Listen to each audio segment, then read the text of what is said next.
Aujourd'hui, on a donc l'honneur de recevoir Victor, qui est Product Manager chez L'Oréal dans l'entité technique, le Tech Accelerator. Et donc il nous fait l'honneur aujourd'hui de venir pour présenter pendant 1 heure en fait, un sujet qui touche toutes les entreprises et qui nous touche aussi, à savoir donc, la priorisation sur les projets. C'est un sujet qui est une conf qui va être orientée plutôt sur la gestion de projet, mais pas que. Et je vous invite aussi à noter des questions que vous auriez, parce qu'en fait à la fin on fera une séance de questions-réponses depuis le chat et puis aussi depuis le public. Donc vous pourrez aussi prendre la parole pour poser vos questions à Victor. Voilà, je vais te laisser la parole. Merci beaucoup Victor également. Bonjour à tous, du coup enchanté, très heureux d'être là dans vos super locaux. Donc oui, aujourd'hui on va parler d'un sujet assez vaste mais très important qui est la priorisation. Donc j'ai préparé quelques slides, certaines un peu théoriques sur quelques principes liés à la priorisation, comment bien prioriser, et ensuite quelques slides plus opérationnels, plus pratiques que j'ai construites à partir des questions que m'a transmises Victor sur le Notion. Je commence donc par quelques principes un peu généraux sur la priorisation. Un truc de base, je pense, qui est important, mais qui va sous-tendre beaucoup de ce qu'on peut dire après, c'est si tout est urgent, rien n'est urgent. C'est un peu le sujet de la priorisation, c'est un peu comme ça qu'on peut le contextualiser. On est globalement aujourd'hui sur des modes de développement agiles, incrémentaux. On essaie d'être très user-centric. Et du coup, le risque quand on est user-centric, quand on a envie de faire plaisir à l'utilisateur final, c'est qu'en fait tout devient urgent, tout est justifiable, il faut tout faire vite parce que c'est pour notre utilisateur et on sait que c'est bien de le faire, quoi. Donc c'est compliqué, toujours compliqué un peu de décider, de choisir comment prioriser, quel item doit être mis en avant par rapport à un autre. Donc voici, alors il y en a six principes moi que j'aime bien me rappeler et qui je pense c'est important de les avoir en tête. C'est pas des paroles d'évangile, mais je pense que c'est bien d'utiliser, que ça infuse un peu. Donc premièrement, je dirais pas de roadmap trop détaillé et à trop long terme. Donc ça veut dire que faut toujours essayer d'avoir quand même un horizon temporel assez réduit, ou en tout cas si on veut être très très précis, ça doit être pour des développements qui arrivent d'ici 2 semaines, 1 mois, pas beaucoup plus. Pourquoi ? Parce qu'en fait, dès qu'on commence à voir à trop long terme et à mettre des choses, à mettre des features, des fonctionnalités à développer, on va très vite en fait se sentir obligé de les faire. On va être un peu contraint de le faire parce que juste le fait de l'écrire quelque part fait que ça le matérialise, et du coup on préfère finir cet item qu'on a mis quelque part sur le roadmap plutôt que de l'enlever de la roadmap. Donc attention à ça. C'est aussi engageant vis-à-vis des clients, des utilisateurs finaux, si on commence à l'inscrire sur le roadmap. Donc parfois c'est mieux de dire du coup on attend un petit peu plutôt que de le mettre, même si on se dit du coup c'est dans longtemps, c'est pas très grave, quoi. Deuxième principe, donc toujours quantifier l'effort par rapport aux bénéfices et aux risques. Pareil, c'est très bateau, ça paraît très naturel. La plupart des frameworks qu'on va voir ensuite, en fait, globalement, sont grosso modo des réécritures des réécritures de ce principe-là, des manières de le mettre de manière un peu plus intelligente, avec des variations, mais globalement, c'est toujours l'idée, c'est que si on a quelque chose qui ne nous prend pas beaucoup d'efforts et qui a beaucoup de bénéfices et peu de risques, du coup, c'est le quick win, c'est un truc qu'il faut faire vite. C'est intelligent de le faire, et inversement, si jamais c'est très très long à faire, même si le bénéfice est très élevé, forcément on va être un peu moins enclin à y aller, et c'est normal. La notion de risque ici, elle est importante aussi, parce que un des sujets un peu clés en termes de priorisation, ça va toujours être comment j'arrive à gérer ma dette technique, comment j'arrive à gérer l'architecture de mon système, la conception technique. C'est là que du coup le risque intervient, parce que pourquoi du coup on fait des évolutions qui n'ont pas forcément directement un impact sur l'utilisateur? Pourquoi on fait des migrations d'archi, des migrations d'infra? C'est parce qu'en fait, si on ne le fait pas à long terme, on fait peser un risque sur notre applicatif. Et donc c'est pour ça que c'est important de le prendre en compte aussi. Il y a une notion en Lean Product Development qui s'appelle le Cost of Delay, qui est le coût de retarder. Ça incarne bien ce côté de risque qui est de dire, en gros, si en fait si je prends trop de raccourcis, si je fais pas assez attention à la conception technique, si mes développeurs, je leur mets trop la pression et ils n'ont pas le temps de bien faire les choses, du coup je fais peser un risque important sur mon système, sur mon application, mon produit. Alors troisième truc, tout documenter au maximum, et puis essayer de se constituer des référentiels. La priorisation, en fait, on le voit beaucoup comme quelque chose qui aboutit à un livrable, qui est en gros une liste de fonctionnalités avec un ordre de priorité, hein, backlog, qu'on appelle backlog en agile en général. Et c'est vrai que c'est important, mais au-delà de ça, le processus en tant que tel est aussi très riche et précieux. C'est pas, voilà, le but, c'est pas uniquement de cracher une liste avec des indices de priorité. Le but, c'est aussi d'en discuter, de faire des hypothèses, de confronter différents points de vue. Et du coup, c'est comme ça qu'on va aussi s'aligner sur la vision du produit qu'on veut construire. C'est comme ça qu'on va mieux comprendre ce qu'on est en train de faire. Et donc, du coup, il faut essayer de tracer tout ça. On peut enregistrer des séquences de priorisation, on peut le noter à des enfants. D'une manière ou d'une autre, il faut essayer de le tracer, de garder les traces écrites de tout ça. Et du coup, ça va aussi avec une fois qu'on a priorisé, c'est bien d'avoir des référentiels en gros, de tâches type qui vont avoir une priorité type. Typiquement, si un jour ou l'autre on tombe sur une fonctionnalité vraiment urgente, c'est bien de se dire, ok, ça on va le noter un peu dans le marbre. Le jour où on aura un autre truc qui nous paraît urgent, ça nous fera une référence et ça nous permettra de dire est-ce que c'est vraiment urgent ou pas, quoi.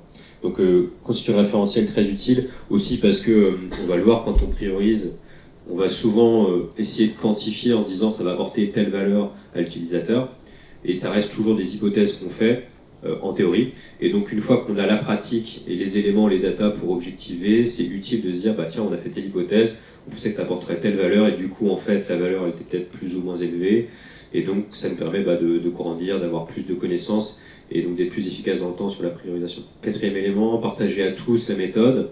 Alors on va voir ensuite qu'il y a différents...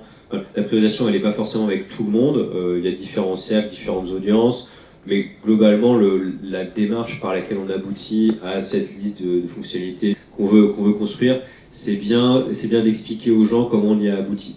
Notamment, ça va être très bien d'expliquer aux sponsors, aux chefs qui vont avoir un moment pouvoir décisionnel, leur dire qu'on essaie de prioriser en fonction de la valeur, qu'on veut qu'on veut que notre application elle soit utile, efficace pour l'utilisateur. Et pareil pour l'utilisateur, il faut leur expliquer que si jamais on a priorisé un item plutôt qu'un autre, c'est quand même pour leur bien, qu'on a pris en compte qu'ils avaient telle fonctionnalité hyper urgente qui devait arriver, mais qu'en fait on a dû prioriser autre chose, quoi. Donc la démarche, encore une fois, le process est utile.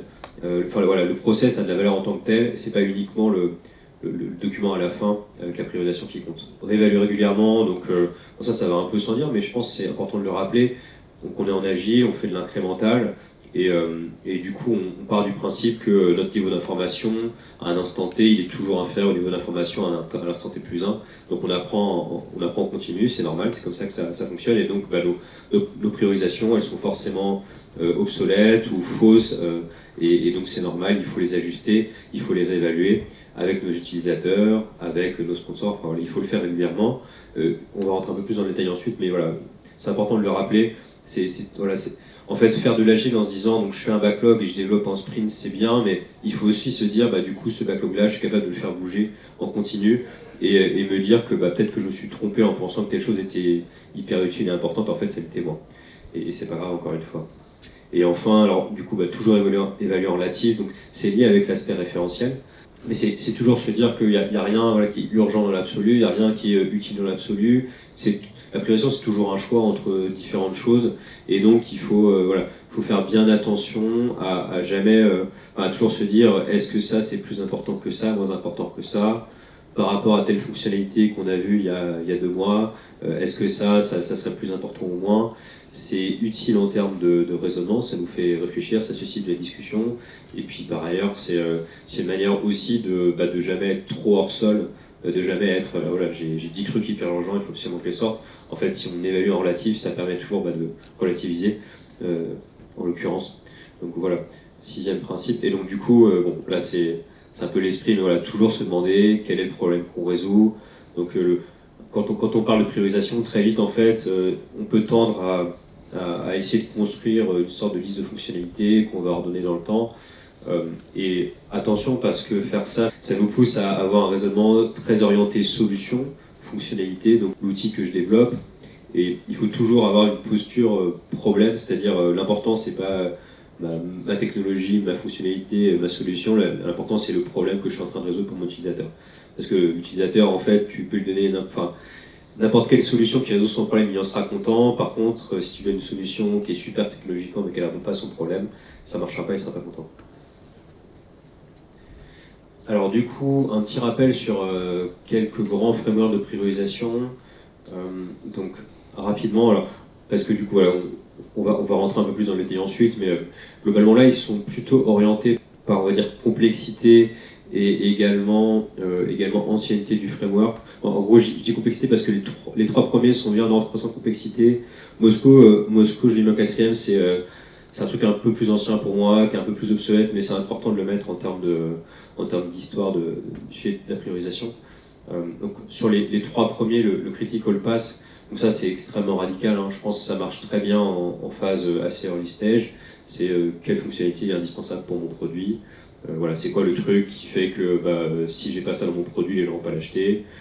C'est très radical, mais c'est toujours utile, même dans des phases un peu plus avancées, de se demander est-ce que vraiment ce truc-là il est indispensable, est-ce que vraiment j'ai un gros problème si je le fais pas.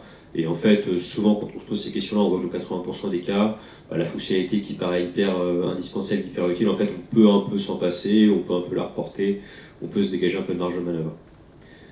Le modèle de Kano, donc assez connu aussi, pas mal mis en avant dans les approches Lean. Alors l'idée c'est de dire que quand on construit un produit et qu'on le compare à la concurrence, il y a des fonctionnalités qu'il va falloir faire parce que tout le monde les fait.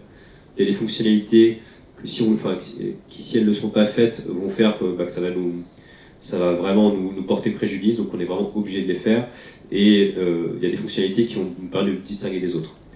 Donc en gros, si vous avez un restaurant, en gros, on va dire les fonctionnalités qui sont nécessaires de base, ça va être il faut que j'ai un local, il faut que j'ai une porte, il faut que j'ai des tables et des chaises, il faut que j'ai une cuisine. Sinon concrètement j'ai pas de produit, j'ai pas de restaurant. Bon ça c'est vraiment le b.a.-ba, c'est le prérequis. Ensuite du coup vous avez des fonctionnalités qui vont être attendues parce que tout le monde le fait. Donc un restaurant, il faut faire de la nourriture, quoi. Pas forcément bonne, mais il faut faire de la nourriture. Et ensuite, ce qui va nous permettre de nous distinguer, ça va être les petits trucs, ça va être le petit plat qui nous permet de nous distinguer un peu des autres, le petit café avec le petit chocolat, c'est ce genre de choses en fait, on va pas forcément les attendre, mais si on les fait, ça va nous permettre de vraiment nous distinguer des autres. Donc le modèle de Kano, assez utile aussi, je trouve, pour le côté vraiment, est-ce que je me distingue ? Est-ce que j'ai envie d'investir dessus ? Parce que voilà, si tout le monde le fait, ça vaut le coup peut-être de le faire pour ne pas faire comme les autres, mais par contre j'ai besoin de différencier, donc peut-être qu'il faut moins investir dessus. ROI Scorecard, donc ça ressemble à tout ce qui va être modèle RICE également. Ça va revenir à faire une sorte de tableau Excel assez fouillé avec plusieurs colonnes. En gros, mettre en regard un peu ce que je disais tout à l'heure, du coup, la valeur délivrée, le bénéfice pour l'utilisateur, la réponse à des objectifs business de la structure de l'organisation par rapport à un effort de réalisation. Donc on va pouvoir quantifier en général avec le temps en termes de développement, et puis également tout ce qui va être risque à ne pas faire. ROI Scorecard, RISE, donc c'est des approches plus analytiques qui peuvent être assez utiles en fait quand on a des écosystèmes un peu plus complexes, mais du coup qui sont aussi qui représentent un coût un peu plus important. Et du coup Moscow, voilà, qui est un peu que moi j'ai jamais utilisé honnêtement en termes opérationnel quoi, mais bon voilà qui a pour but quand même de faire une petite segmentation assez rapide entre ce qu'on doit faire absolument. Donc là on est un peu sur le canot, les trucs que font les concurrents, donc il faut le faire. Les trucs qu'on aurait intérêt à faire, mais c'est pas non plus crucial d'y aller. Les trucs qu'on pourrait faire et les trucs qu'on ne va pas développer. Voilà, Moscow, must, should, could et would. J'enchaîne donc sur un peu quelques réponses aux questions que j'avais eues, où j'ai essayé de regrouper ça de manière à peu près cohérente en grandes questions. Du coup, la première question, je crois, c'est un peu autour de qui priorise. Donc en fait, voilà, on se doute bien que ça peut pas être le PO, le PM dans son coin qui va prioriser tout seul. Encore une fois, hein, voilà, il faut que le truc soit à peu près consensuel. Puis surtout, il faut que ça soit une bonne priorisation, quoi. Donc il faut des gens dans la boucle. Et en fait, si je mets tout le monde dans la boucle, c'est pas praticable d'un point de vue logistique, et c'est pas forcément non plus efficace. Ça peut être frustrant en plus.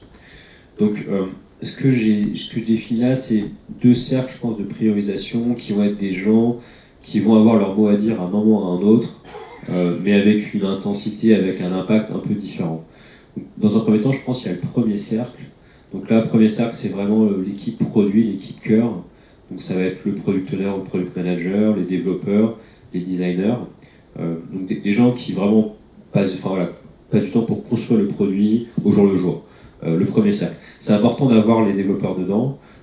C'est un biais parfois qu'on peut avoir de ne pas trop impliquer les développeurs dans la priorisation, mais c'est assez crucial de les avoir parce que ils vont avoir des insights techniques qui vont nous aider à savoir est-ce que telle chose est compliquée à faire ou pas, et ils ont toujours des idées assez intéressantes, assez innovantes en fait, qui changent de ce qu'on peut avoir quand on a un profil plus fonctionnel comme un PE ou PM.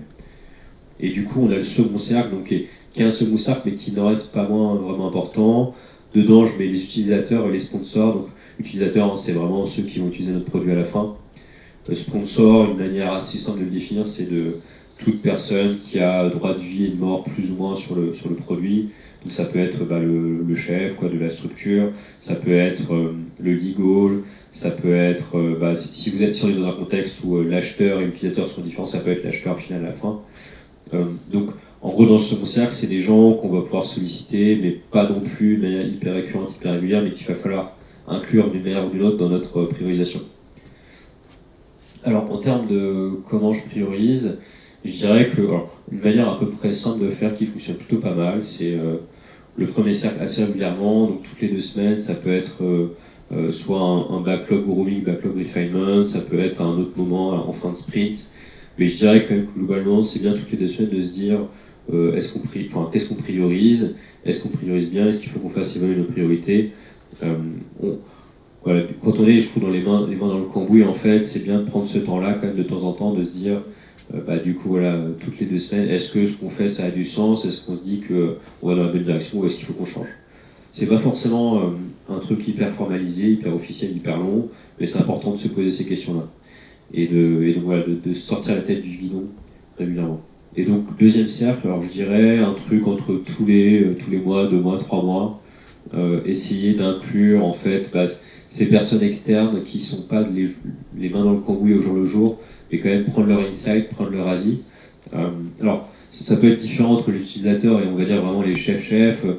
Par exemple, ça peut être de dire les utilisateurs, on essaie de leur partager tous les mois, de leur demander un peu de scorer des fonctionnalités qu'on a en tête pour voir si la valeur qu'on lui attribue, elle correspond à peu près à ce qu'ils ont en tête, ce qu'ils ont envie. Et en revanche, pour les chefs, c'est toujours plus compliqué parce qu'il y a des histoires d'agenda et des choses comme ça, donc ça peut être un peu moins régulièrement. Mais c'est important quand même de leur partager, de leur dire que leur avis est important, parce que parfois ça peut être contre-productif en fait qu'ils aient l'impression que leur avis n'est pas pris en compte. Et donc je pense trimestriel au max, mois, 2 mois, 3 mois, c'est une bonne temporalité à ajuster de toute façon en fonction de la situation, mais je pense que c'est une bonne manière de faire en termes de fréquence. Alors du coup, dès qu'on priorise, en fait, il y a toujours des sujets de consensus quand on n'est pas d'accord. Je pense que de toute façon, il faut toujours recentrer sur la valeur utilisateur à la fin. C'est-à-dire que, c'est pas facile, mais ce qui veut dire que, en gros, si l'équipe produit pense qu'il faut faire quelque chose, il faut qu'on veuille le faire parce que c'est quelque chose qui apporte de la valeur à l'utilisateur, et ça peut être quelque chose que l'utilisateur n'a pas encore perçu. Donc typiquement, on se dit qu'il faut refaire notre archi, de refaire notre infra parce que ça va nous casser, ça va nous péter à la figure à un moment ou à un autre. Du coup, il faut avoir la maturité de se dire c'est bien pour mon utilisateur, il faut le faire même si ça apporte pas de la valeur directe. Et il faut aussi parfois en fait confronter l'utilisateur, lui dire on hésite entre telle fonctionnalité et telle fonctionnalité, qu'est-ce que tu en penses? Et là attention au biais puisque l'utilisateur, il faut lui poser des questions qui soient assez ouvertes, il faut réussir en fait à récupérer le bon niveau d'information et pas trop se faire influencer directement par sa réponse, mais quand même la prendre en compte. Donc c'est compliqué, c'est tout le travail de la user research et des interviews, réussir à récupérer de l'info de qualité par les échanges avec les utilisateurs sans les biaiser et sans être biaisé. Et court terme, long terme également, donc c'est une bonne clé de lecture. Je dirais que souvent en fait, beaucoup de débats peuvent être résolus en se disant en fait, est-ce que ce truc-là on en a besoin tout de suite ou pas? Et c'est rare en fait qu'il y ait un item qu'on puisse pas décaler un petit peu ou qu'on puisse pas reporter un petit peu. Si en fait on se dit que c'est pas tout de suite le bon moment et qu'on attend un petit peu, souvent ça permet de résoudre pas mal de situations. Il y a d'autres éléments ensuite, de toute façon, que je vais évoquer pour aider un peu plus. Dernier aspect sur qui priorise. Alors, il y a un sujet toujours de fiabilité, est-ce que du coup, ouais, c'est toujours le truc de l'utilisateur qui va dire, voilà, est-ce que ma feature, elle est bien dans le backlog, est-ce que je vais la voir, quand est-ce qu'elle arrive, et donc le sujet de est-ce que si je priorise quelque chose, est-ce que c'est fiable, est-ce que c'est une garantie que ça va arriver. Donc la réponse c'est oui et non.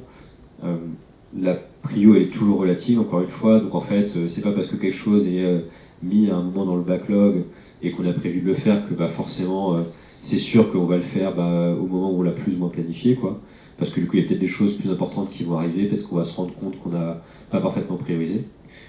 C'est aussi susceptible de changer parce que c'est évolutif. Encore une fois, donc là c'est ce qu'on disait tout à l'heure, il faut être capable de reconnaître ses erreurs, et donc les choses peuvent un peu changer. Et puis encore une fois, c'est toujours user-centric, donc c'est-à-dire que si on se rend compte en fait que quelque chose qu'on avait planifié au final n'apporte pas suffisamment de valeur, on va devoir le changer. Et c'est normal parce que c'est ce qu'il faut faire. Ce qui veut pas dire que ça soit facile à expliquer, mais en tout cas, il faut réussir à passer ce message-là qu'il n'y a rien qui est gravé dans le marbre, mais par contre qu'on essaie toujours de tout faire dans le bon intérêt, le meilleur intérêt de l'utilisateur final. Alors sur le comment prioriser, j'ai splitté ça en deux parties. Donc, la première qui va vraiment être sur tout ce qui est framework, outils, la deuxième sur les écosystèmes un peu plus complexes. Donc je comprends que chez vous, chez UI, c'est un peu le cœur du sujet. Alors sur tout ce qui est framework et outils, globalement, il n'y a jamais de très très bonne décision. Enfin, il n'y a pas de choix à graver dans le marbre. C'est un peu comme toujours avec les outils en général. En fait, il n'y a pas de jamais de bonne ou de parfaite solution. Il faut prendre l'outil qui nous convienne à un moment donné. Le truc qui correspond à notre maturité, à la complexité de ce qu'on veut faire. Ça doit toujours être, c'est toujours quelque chose qui arrive à la fin du processus, le framework, et il faut avoir les idées claires avant, et le framework il doit venir ensuite comme une cerise sur le gâteau, quoi. Pareil en termes d'outils, moi je pense que, personnellement, Excel ou Google Sheets c'est très bien pour tracer sur des frameworks genre Kano ou Rice, ou en gros tout ce genre de framework on va essayer de mettre en parallèle l'effort et le bénéfice, la valeur et l'effort de réalisation. Et ensuite, du coup, on trace dans un outil de gestion du backlog, Jira ou autre. Donc ça peut être des trucs plus sophistiqués avec Product Board, dont on parlait déjà avec Victor. Mais disons encore une fois que je pense qu'il faut être assez agnostique en termes d'outils. Un tableur, ça fait très bien l'affaire pour le process en tant que tel, et ensuite il faut le tracer quelque part. Et un outil de gestion du backlog, ça marche bien, backlog ou road mapping. Voilà, donc je pense qu'il n'y a pas de particulièrement bonne pratique en la matière tant qu'on trace bien de manière rigoureuse les discussions et le résultat des discussions. Alors, pour le sujet des plusieurs équipes et des écosystèmes, le premier truc d'abord à dire, c'est que, en fait, dans beaucoup de cas, idéalement dans beaucoup de cas, la situation où j'ai telle équipe qui doit développer une première feature qui est en dépendance entrante pour une deuxième équipe, et j'ai un espèce de jeu de cascading où en gros si la première est en retard, en fait ça va mettre en retard la seconde et ça pose des problèmes. Ça c'est des situations qu'il faut essayer d'éviter au maximum. En fait c'est pas tant un sujet de priorisation de est-ce que l'équipe 1 doit le faire ou pas, c'est un sujet en fait il faut essayer d'avoir les équipes les plus indépendantes possibles, donc éviter justement ces interdépendances là, essayer d'éviter d'avoir des fonctionnements très centralisés où en gros tout est un peu imbriqué, et où en fait souvent on a assez peu de choix, assez peu d'autonomie, notamment au niveau opérationnel. Donc voilà, je pense que ces situations-là, il faut qu'elles soient assez rares, et la priorisation en fait, elle vient un peu après, mais ça va pas permettre vraiment de résoudre le problème. Encore une fois, la situation où en fait, mon équipe 1, elle doit sortir telle feature, et si elle est en retard, en fait, ça met en péril le delivery de l'équipe 2. En fait, c'est un peu insoluble, et dans ces cas-là, je dirais, oui, effectivement, si c'est crucial, il faut le faire, s'il y a de la valeur derrière, il faut le faire. Mais en fait, le mieux, c'est quand même d'éviter que l'équipe 1 soit sur une situation vis-à-vis de l'équipe 2, quoi. Mais comme évidemment, parfois, on peut pas faire autrement. Alors, je dirais les trois choses. Donc, value first, d'abord. C'est-à-dire, en général, du coup, si j'ai une situation, du coup, j'ai mes deux équipes, et donc j'ai une situation de dépendance. Si en fait on considère que cette feature cet enchaînement de features il va apporter de la valeur, plus qu'en fait si les deux équipes se focalisent sur autre chose, dans ce cas-là ça peut avoir le coup de le faire. Et là pour moi on va dire ce qui fait la décision, ça va être un peu ces approches où on met en regard l'impact, la valeur délivrée par rapport à l'effort. Et donc ça on peut faire des comparaisons entre plusieurs scénarios. Un autre truc qui va nous aider, c'est donc essayer de prendre du recul et avoir une vision un peu plus holistique. C'est-à-dire que si on est dans une situation où j'ai des équipes qui sont indépendantes, mais qui développent en fait des produits dans un portefeuille commun, du coup, il peut y avoir ces questions-là également, du style, en gros, on fait une feature sur un produit donné, et en fait, pour avoir une sorte de cohérence systémique, on aimerait le faire sur une autre feature, un autre produit. Dans ces cas-là, je pense que ça peut avoir le coup de dire, ok, je pousse pour cette raison le fait de faire ces features un peu en parallèle, même si les équipes sont indépendantes, parce qu'il y a un côté, d'un point de vue macro, holistique, quoi, ça fait du sens de le faire. Et ensuite, du coup, un autre truc qui marche bien, je trouve, c'est prendre un peu de recul en se disant, voilà, en gros, c'est quoi mon objectif stratégique, c'est quoi le truc qui est le plus important pour moi. C'est le genre de situation typiquement qui va se produire quand on a en fait, donc typiquement on a deux produits différents pour deux types d'utilisateurs différents, et en fait on a un budget commun à splitter entre les deux, donc voilà, c'est toujours des discussions hyper difficiles où en gros, je sais pas, j'ai 50 000 euros, je le mets sur telle équipe ou telle autre équipe, puis en fait si je priorise par la valeur, je vais me dire en gros la valeur elle est différente parce que c'est pas le même utilisateur, donc comment je fais pour comparer. Là c'est un peu pareil en fait, on est sur un problème compliqué où en fait la priorisation ne va pas permettre d'avoir une réponse hyper franche, hyper claire. Dans ces cas-là, je pense qu'il faut réussir à prendre un peu de recul, remonter à un étage supplémentaire et se dire, compte tenu de mes objectifs stratégiques, compte tenu de ce que je veux faire en termes de structure, en termes d'organisation, est-ce que je pousse plutôt pour tel persona ou tel persona, comment j'alloue mes 50 000, enfin voilà, mon budget entre ces deux équipes. Et encore une fois, je le redis, mais l'idéal, en fait, dans ces cas-là, plutôt que de devoir se poser la question de comment j'alloue entre mes deux équipes, le mieux, c'est qu'en fait, j'ai splitté le budget initialement et qu'en fait, les équipes gèrent leur budget indépendamment et qu'on n'ait pas à se poser des questions un peu délicates comme ça. Voilà, donc, sur le comment prioriser et tout ce qui est un peu écosystème complexe, comment ça se passe dans les écosystèmes complexes, donc on pourra y retourner de toute façon tout à l'heure, et n'hésitez pas si vous avez des questions de toute façon dessus. Donc je termine par quelques remarques générales du coup sur la priorisation. Donc encore une fois, ça fait suite à des éléments que j'avais vus dans les questions que m'avait transmis Victor. Donc le premier truc, c'est tout ce qui est autour de l'innovation, parce que du coup c'est évidemment un sujet un peu sensible avec la prio, parce que en gros je me dis, si je priorise, en fait comment je fais pour laisser du temps à l'innovation? Est-ce qu'il faut que je prévoie des tickets spécifiques? Est-ce qu'il faut que je prévoie des temps dédiés à l'innovation? Comment je fais en fait pour laisser des marges de manœuvre et que ma priorisation en fait elle bouffe pas tout le temps de mes équipes. Alors, je dirais faut distinguer entre deux innovations, tout ce qui est incrémental et tout ce qui est vraiment disruptif. Tout ce qui est incrémental pour moi, c'est des choses qui doivent vraiment naître assez naturellement dans les équipes, et pour ça il faut leur laisser des marges de manœuvre. C'est-à-dire que ce que j'appelle l'innovation incrémentale, ça va être de se dire, tiens, est-ce que je testerais pas de bouger tel bouton à tel endroit? Est-ce que telle hypothèse, ça pourrait pas nous permettre d'améliorer telle métrique? Est-ce qu'on pourrait pas mettre un truc d'onboarding pour que ça marche mieux? Enfin, toutes ces genres d'hypothèses, c'est des petites innovations. Et ça, du coup, il faut laisser du temps, il faut laisser des marges de manœuvre aux équipes pour le faire. Donc quand je dis marge de manœuvre, c'est à la fois du temps, parce que si les équipes sont les dans le guidon, tout le temps à développer, à sortir des features, en gros, elles n'auront pas le temps de penser à ces choses, et du coup, ça sera frustrant pour elles parce qu'elles seront vraiment juste en mode usine à feature, usine à fonctionnalité. C'est aussi des marges de manœuvre d'un point de vue orga.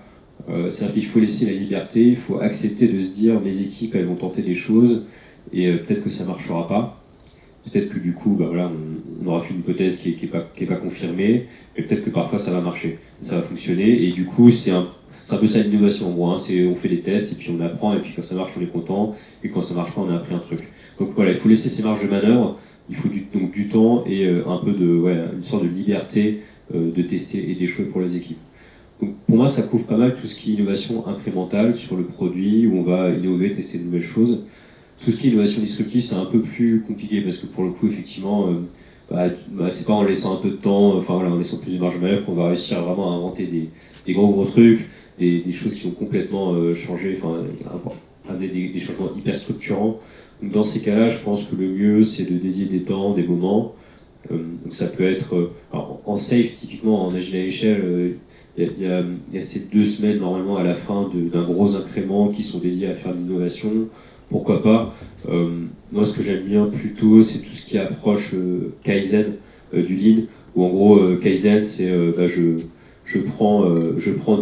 je liste un certain nombre de problèmes qui reviennent souvent de la part de l'utilisateur, et puis on va se poser ensemble pendant 2-3 jours, on essaie de les résoudre en mode un peu hackathon, en mode vraiment on débrouillard, quoi, on essaie de trouver les trucs. Et puis, si on a des bonnes idées, ensuite, on pourra les inclure du coup dans le process de prio, et ça viendra de l'implémenter et tout, quoi. Et je pense que pour ces trucs disruptifs, il faut dédier un temps. On aura du mal à le faire en flux en continu. On peut avoir des idées, mais on n'arrivera pas suffisamment, je pense, à les creuser. Alors, tout ce qui est data, alors la data, je pense que c'est hyper important pour tout ça. On est sur un process décisionnel qui est assez complexe. Donc plus on peut mettre de data pour objectiver, factualiser les choses, plus on le fait. Donc ça va être avant, c'est-à-dire qu'avant, le process, les trucs du style RISE, Kano, tout ça, c'est quand même des choses où on se dit, ce truc-là, je fais l'hypothèse que ça va apporter tant de valeur, j'essaie de le quantifier, et je suis capable à peu près de le comparer par rapport à une autre fonctionnalité. Et donc c'est important d'avoir ce côté vraiment data-driven. Ça peut aussi être, du coup, j'ai vu que telle métrique, j'ai vu que, je sais pas, le taux d'adoption, le taux d'utilisation de cet écran était plutôt faible, donc je vais essayer de mettre en place cette feature pour l'augmenter. Et donc ça, c'est très bien de faire ce genre d'hypothèse également. Ça va nous permettre de quantifier la valeur qu'on va apporter. Donc a priori, on le fait. Et a posteriori, on évalue, on regarde, donc on confirme ou pas. On a fait une hypothèse, ça a marché, ça n'a pas marché. C'est important de tracer ça pour apprendre en continu.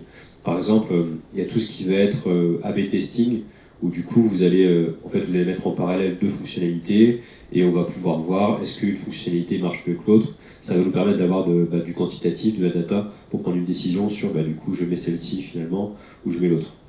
Et ça peut être aussi, quand je dis confirmer, c'est pas forcément, quand on dit data, c'est pas forcément du big data, plein de données hyper quantitatives, ça peut aussi être de la donnée quali, qui va sortir d'entretiens qualitatifs, avec des interviews avec l'utilisateur. Encore une fois, l'idée c'est quand on dit data, c'est objectiver les choses, c'est d'avoir des faits et pas des opinions, donc c'est pas forcément un truc comme dans un tableau Excel. Un entretien utilisateur, ça peut aussi très bien faire l'affaire. Alors, sur la fréquence d'évolution de la prio, j'ai un peu répondu tout à l'heure.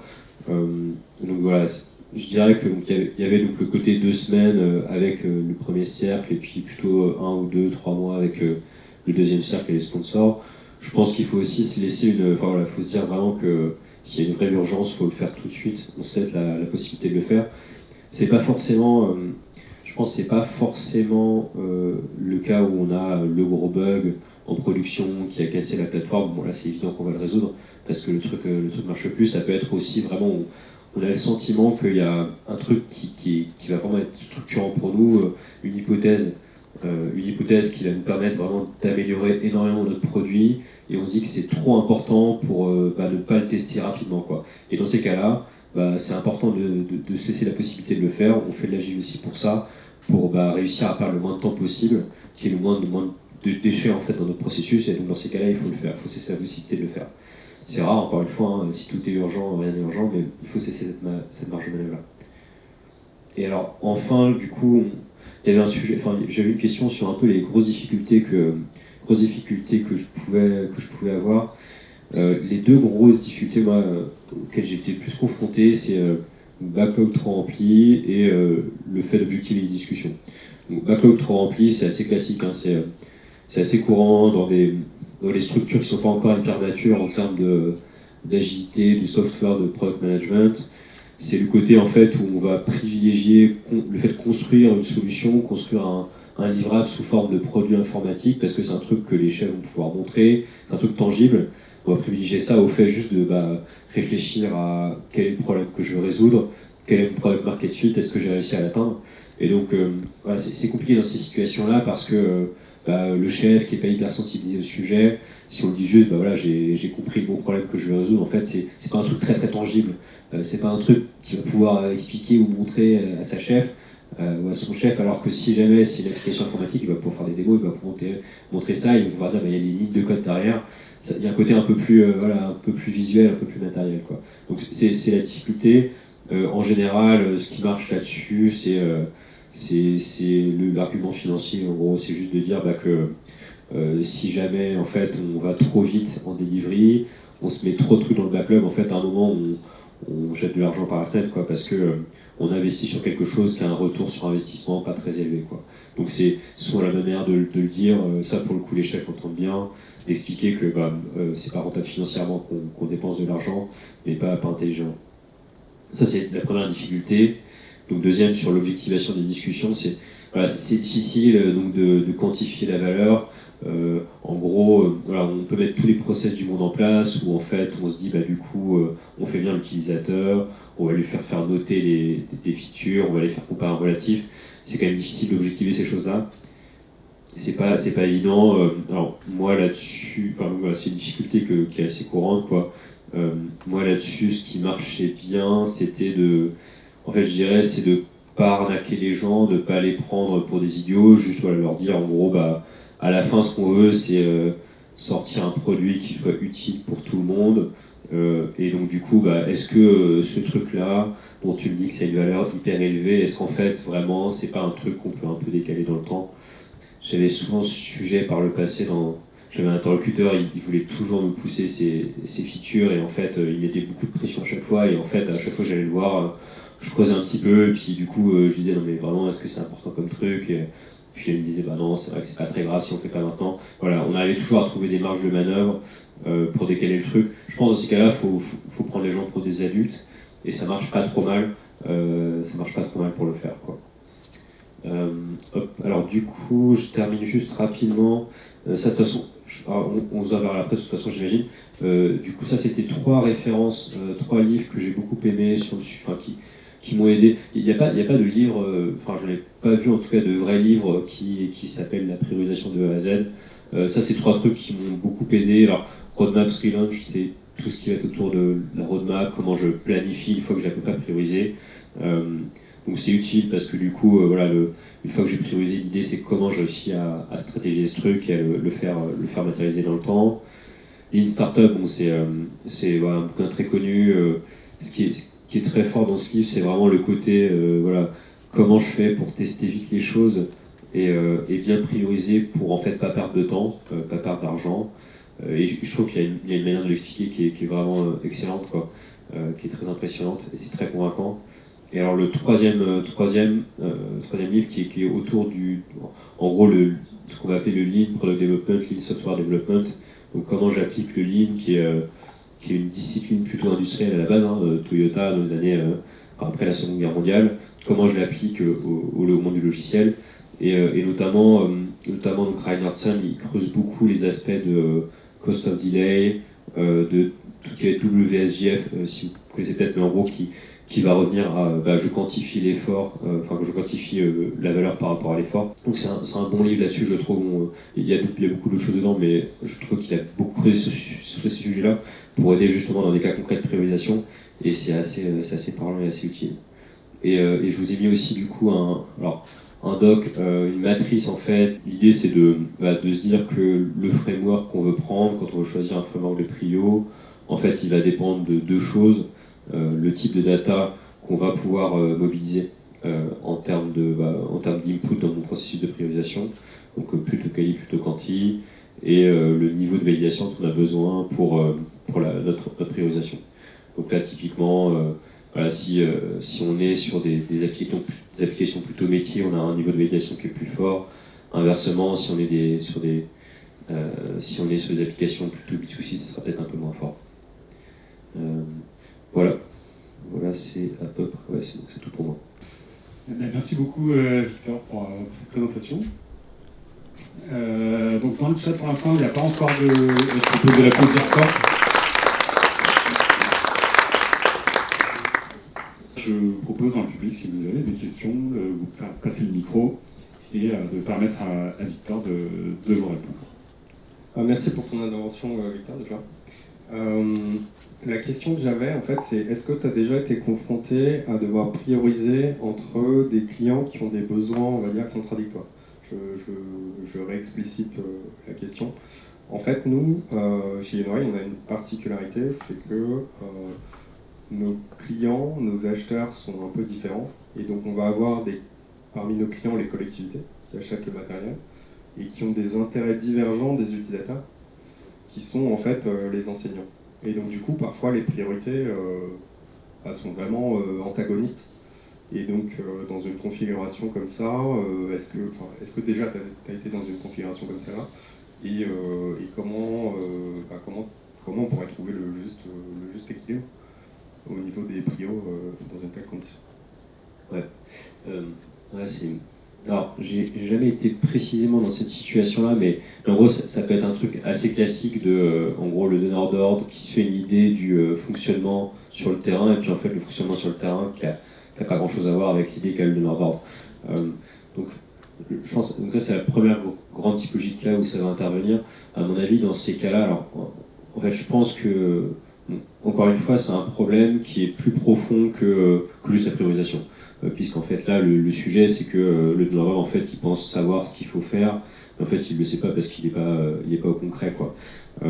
Donc là il y a probablement du travail en termes de vulgarisation sur tout ce qui va être UX design et research, et il y a des trucs par exemple de faire du shadowing, c'est-à-dire de les embarquer en fait, de leur dire bah, attendez mais regardez comment ils font opérationnellement, comment ça se passe. Ça peut être des choses pour sensibiliser, vulgariser les choses. Et sinon, je pense que la priorisation, elle peut avoir une vertu là-dessus, c'est-à-dire que si on objective, en fait, ça permet de susciter un peu le débat. Typiquement, en fait, si c'est contradictoire, ça veut dire que, en gros, une fonctionnalité va être notée très très élevée par le donneur d'ordre et va pas du tout être plébiscitée par les opérationnels. Et du coup, en fait, de mettre ça juste, de le factualiser, de l'objectiver, ça peut être une manière de répondre au problème, comme dire, mais attendez, vous voyez qu'il y a quand même un gros écart là, c'est quand même un peu intéressant comme truc, est-ce qu'on peut creuser? Ça peut être une manière un peu de répondre à ça. Enfin, souvent, je trouve que les sponsors là-dessus, ils sont plutôt de bonne foi, c'est-à-dire qu'ils se trompent, mais sans être vraiment malveillants, ils font pas exprès, quoi. C'est juste qu'ils ont, c'est pas leur état d'esprit, ils ont du mal à bien comprendre, quoi. Et donc je pense qu'on peut réussir, enfin là ça met du temps parfois, mais on peut réussir à leur faire comprendre en leur expliquant. Et il y a juste, donc ça je pense c'est pour ce premier grand type de typologie. Je pense qu'il y a un deuxième grand type de cas, alors qui est peut-être pas celui-ci, mais du coup qui est important aussi, ça va être le cas où en gros on a en fait, on a un produit qui est vendu en SaaS à différents clients, et en fait, les clients vont demander des adaptations, des features un peu spécifiques, et du coup, la question c'est comment je fais en fait pour, est-ce que du coup je diverge en disant du coup voilà, j'accepte un peu les demandes particulières, quoi, ou est-ce que je choisis d'avoir un truc très monolithique où en fait je garde mon SaaS et je le fais pas évoluer. Et là, dans ces cas-là, je dirais que c'est pas, il n'y a pas vraiment, ça dépend un peu, quoi. Ça va un peu dépendre de l'effort qu'on a envie d'y mettre, de l'importance du client en tant que tel. Ça va un peu dépendre. Il y a le sujet sur, typiquement, voilà, si un jour vous posez la question de est-ce que je vais sur un autre marché, est-ce que je vais faire ça en Allemagne ou en Espagne, est-ce que je garde le même socle, est-ce que je change complètement, voilà, c'est pas un sujet facile. Je dirais qu'en général, il y a certains domaines métiers où c'est très très spécifique et du coup ça justifie de changer, donc je pense que l'éducation en fait partie, mais il y a des fois où en fait ça peut quand même se répliquer et donc c'est un peu plus simple, quoi. Ça va dépendre. Tu parlais tout à l'heure de différents frameworks de prio. Est-ce que ça t'est déjà arrivé de changer de framework de prio? Je suppose que oui, en cours de réalisation du produit. Est-ce qu'il y a des choses à savoir ou à être attentif au moment où on changerait de framework?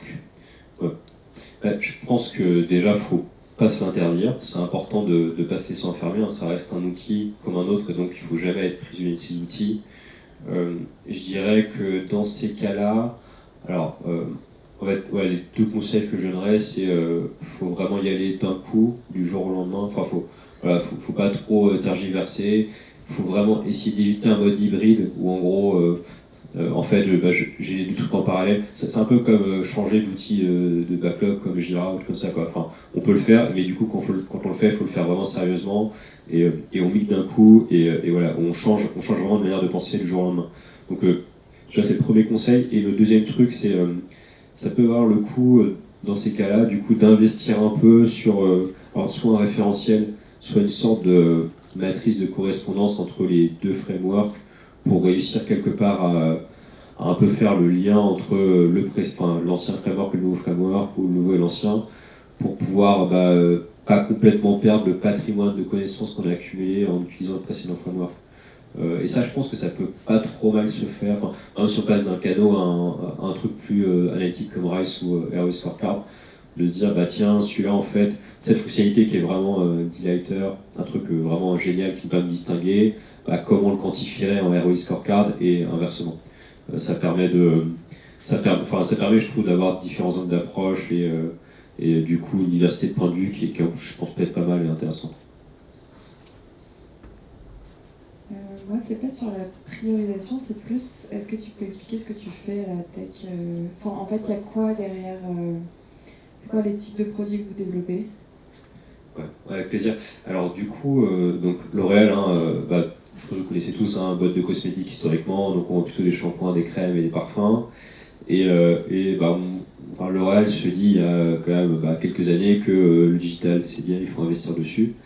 Et donc notamment L'Oréal se dit que en fait il y a un truc à aller chercher sur le lien entre le business et la tech et essayer de ne pas avoir des silos où en gros l'IT c'est un fournisseur d'ordi, c'est un fournisseur d'appli du business et plus un truc collaboratif, partenarial où en gros les deux bossent ensemble et en fait plutôt que de faire de l'IT un poste de coût, en faire un truc vraiment différenciant qui nous permet d'être meilleur dans ce qu'on fait, quoi.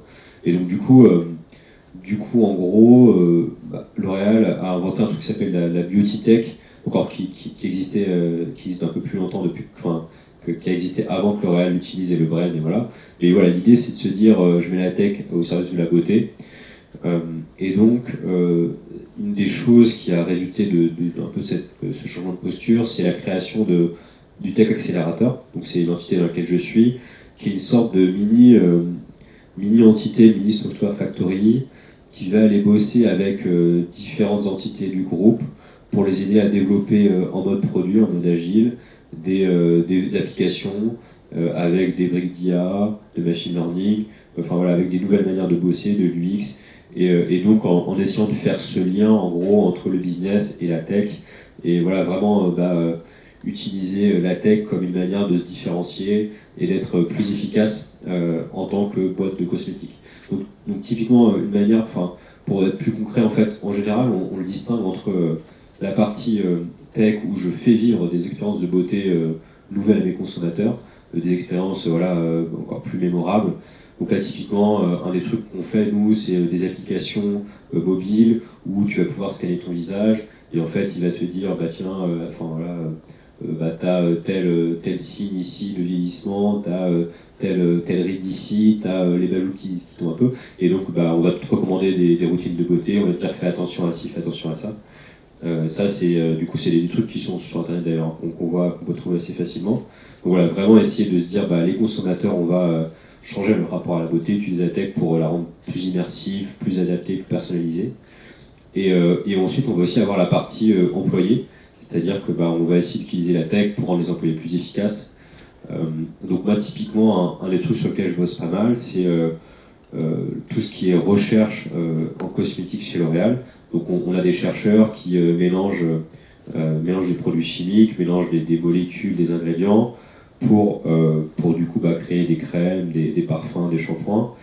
Et donc ça c'est un process qui est assez compliqué, qui est très manuel historiquement, où c'est vraiment des gars à la paillasse, quoi, puis ils mélangent leur bécher, puis ils pèsent, ils testent et tout, quoi. Donc c'est un process qui est assez artisanal. Et donc un des trucs qu'on essaie de faire nous, c'est de leur mettre plus de digital là-dedans. C'est-à-dire que historiquement ils écrivaient leurs formules, je sais pas, sur du papier ou sur un Excel dans leur poste. On essaie de mettre ça vraiment sur une application, comme ça en fait tous les gens, il y a beaucoup plus de partage d'informations, et on essaye de les aider à accélérer en fait le test des produits. Parce que là aujourd'hui, donc le chercheur, donc il fait sa formule, il mélange à sa paillasse, et puis en fait, il faut tester le produit, quoi. Il faut tester, il faut savoir est-ce que mon shampoing il marche bien, est-ce qu'il mousse bien, est-ce que j'ai les cheveux doux après, est-ce que mon consommateur il va être content en l'achetant. Et donc pour faire ça, c'est assez chronophage comme process parce que ça veut dire qu'il faut passer un certain nombre de tests de sécurité, il faut recruter des gens, donc on va payer pour leur faire tester le produit. Ça fait pas mal de travail pour juste tester un produit qu'on a créé sur une paillasse. Donc nous on essaie de leur mettre des briques de machine learning pour pouvoir prédire plus rapidement la performance d'un produit cosmétique, mais du coup voilà, quand ils sont en train de le tester sur la paillasse, quoi. Donc là où en gros historiquement il mélangeait, il faisait son produit et puis du coup il devait l'envoyer en séquence de test et ça prenait des mois. Là il va pouvoir juste le mélanger, le faire numériquement, il trace sa formule et on va lui dire tiens ton shampoing il va mousser ou moins mousser, quoi, et il va le savoir en quelques minutes, quoi. Là où en fait avant ça prenait des mois et des mois, quoi. Ça c'est ce genre de truc que je peux montrer. Moi j'ai une question pour toi Victor, justement par rapport à ton activité au quotidien. Donc le Tech Accelerator, vous travaillez à développer des applis pour des clients, mais aussi à travailler sur des projets internes. Est-ce que vous êtes sujet à travailler sur des technos différentes, avec des niveaux de modernité différentes entre les technos? Et si oui, comment vous faites? Ouais, ça arrive assez souvent. Alors tout ce qui est, on va dire, infra, on a pas mal, on a globalement migré la plupart des trucs sur du GCP. Donc là aujourd'hui quand même il y a assez peu de débat. Tout ce qui est stockage, calcul, c'est du cloud sur GCP et des services cloud managés. Donc ça globalement on est plutôt bien. Mais par contre, on a des trucs très modernes avec de la web app, du JS et donc des trucs qui sont plutôt on va dire à peu près état de l'art sur le marché, et on a des trucs legacy un peu dégueu, pas top, quoi.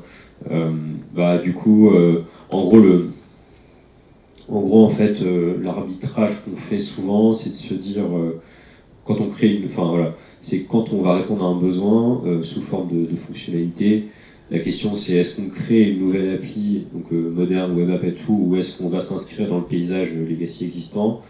Et en fait, en général, ce qu'on fait pour décider, c'est pas du tout le fait que ça soit plus technique ou plus complexe, ça ne rentre pas trop dans la discussion. C'est vraiment est-ce que les utilisateurs ils préfèrent, est-ce que les utilisateurs ils aiment bien en fait ce truc legacy, parce que si c'est un vieux truc legacy, probablement il marche pas très bien, donc ils sont un peu frustrés par ça. Mais si en fait ils ont l'habitude de l'utiliser, ils sont contents, on va plutôt partir dessus et pas créer une nouvelle web app, même si c'est plus simple pour nous. C'est Victor, est-ce que tu peux détailler peut-être un petit peu plus le rôle de la data En fait, le process de priorisation, en fait, il y a besoin d'utiliser beaucoup de données pour le faire, pour l'objectiver, pour le factualiser. Alors, ça ne veut pas dire qu'on ne va pas un peu intuiter des choses dans l'affaire, parce qu'à un moment, le côté juste, je fais une moulinette Excel et puis du coup, ça me place les features. Il y a le problème que ça soit pas hyper clair, pas forcément hyper transparent, que les gens ne comprennent pas très bien. Donc, il faut une part un peu de qualitatif, d'intuitif, et il faut être capable de comprendre et d'expliquer pourquoi telle chose est plus prioritaire qu'une autre.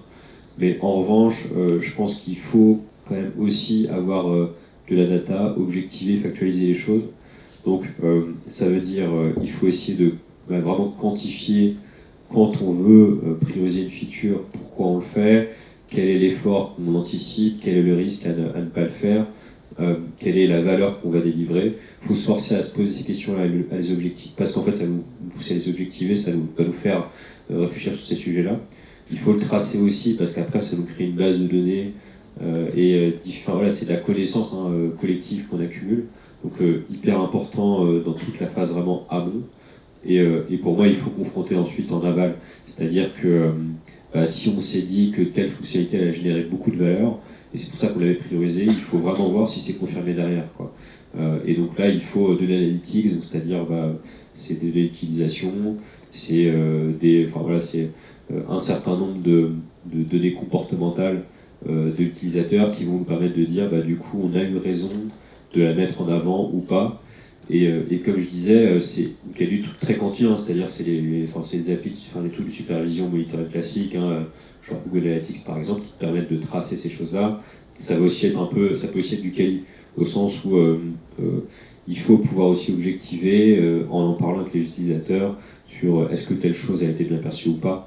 C'est aussi important de le faire comme ça. Je voudrais rebondir sur ta dernière partie, au niveau de la partie quali. En fait, à quel rythme vous faites des tests utilisateurs ou des phases de recherche? Honnêtement, alors, des grosses campagnes pas tout le temps, je dirais tous les 3 mois peut-être, mais honnêtement moins, c'est compliqué.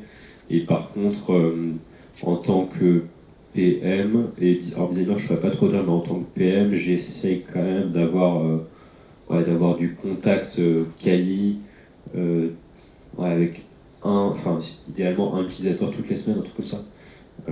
Alors pas forcément un truc hyper formel, quoi, ça peut être juste un café et discussion, quoi. Mais prendre un peu la température régulièrement.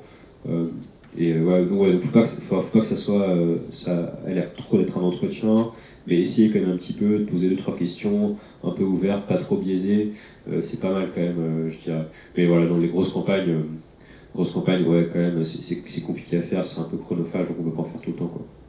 Un grand merci d'avoir accepté notre invitation, Victor. Je pense qu'on peut l'applaudir pour son intervention. Merci pour l'accueil et merci pour les questions.